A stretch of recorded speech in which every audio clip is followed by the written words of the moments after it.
All right, I just wanted to continue on that thought about pain, and you can see that it does come. What comes after pain is usually something greater, and it happens in our inside of our bodies when we work out. Whether you go running or you're lifting weights, it hurts. There's no two ways about it. I'm not going to listen to anybody that says feels great while I'm doing it. No, it sucks, and you might get amped up about it, and it's like yeah, but when you're pushing that final rep or two it hurts and it sucks and it's not something that I love to do. I love the feeling afterwards and I love the way that my body's taking shape. I love all those things. But going through it and doing it day after day, the grind, it doesn't feel good after a while. It really doesn't. I mean, now that I'm getting into the years of doing this and, but I don't know. It kind of gets into also we can start talking about the coming from the lack, but I want to stick on topic there. But the pain that you go through, and on the other side is something greater. You can see this all the time, even when you hurt yourself. And I got on the tattoo thing. As you're going through that, at first it really, really, really hurts. Somebody is jabbing a needle into your back and breaking skin and replacing it with ink. And you get this tattoo. The first hour or so, it's pretty brutal, and then other parts of it are pretty brutal. But when he stops and everything's finally done, you're getting this really good rush of endorphins and these feely good things, and you get done. And it's like, yeah, I did it, and that's what happens when you go through something really hard in life too, emotional pain. But emotional pain can be a lot harder to get over, and I've definitely gone through a lot of this and the stages of grieving and the acceptance. But that doesn't, I don't know if I can't remember them, but that doesn't seem to quite go far enough for me, because you can accept things, but you might not like it.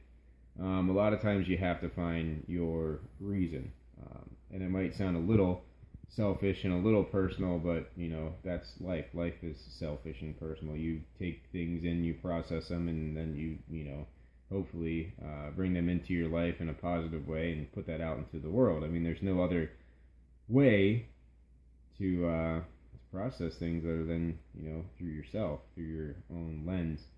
And it happened to me when my brother John died. It took me a while of just trying to figure out why something so brutal would happen to somebody that was seemingly so innocent and, for the most part, good.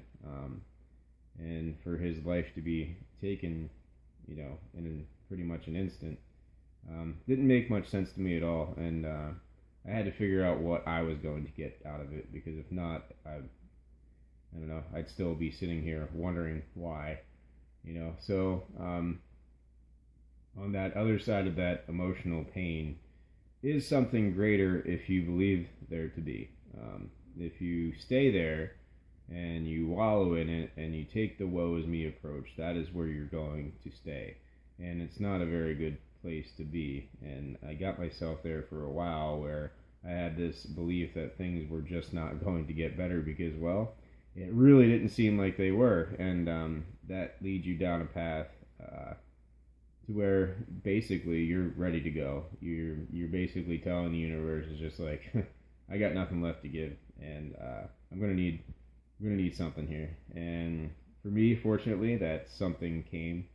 And so if you're going through those hard times, just start asking those questions. Look in the mirror and just why. And even if you have to scream it, but then you got to get somewhere quiet, and you really got to go inward, because that's where the healing process starts. And just take the time to do that. You get grieving time through work. Do whatever you need to do to get over the things. And if you need help, there's lots of people that want to help. Sometimes we get in those moods, those depressions. We're feeling depressed, and we think that nobody is there to help us, but they are. And all you have to do is pick up that phone and call. And a lot of times it can't be your parents or your friends, because a lot of times all they're going to tell you is to come on, snap out of it. And that's not really what you're looking for. If it were that easy, you'd have done it already. So there is professional help out there. And it was a really great experience for me. I went and it was over a 6 month period, 6 or 7 sessions, along with psychotherapist, psychologist, to make sure that everything was okay in my brain, and my thought patterns were okay after going through a 3 or 4 really traumatic experiences in my life. And then going through with a therapist and just doing like some post-traumatic stress disorder training and learning how to cope with some of the, well, shit that life can throw at you. It isn't easy, especially as we grow as adults and understand how things work and understand that people go away and people do horrible things. Like, it can be pretty heavy sometimes. Like, that's all there is to it. So we go and we meet these people and they help us get through these things, and we kind of get on with life. And I'm here to tell you that on the other side of your pain is something great. It's fantastic. It's not always good. Not every day it can be sunshine and rainbows, but we can definitely move towards that. I do believe. So I'm going to wrap that up here and take my butt to work.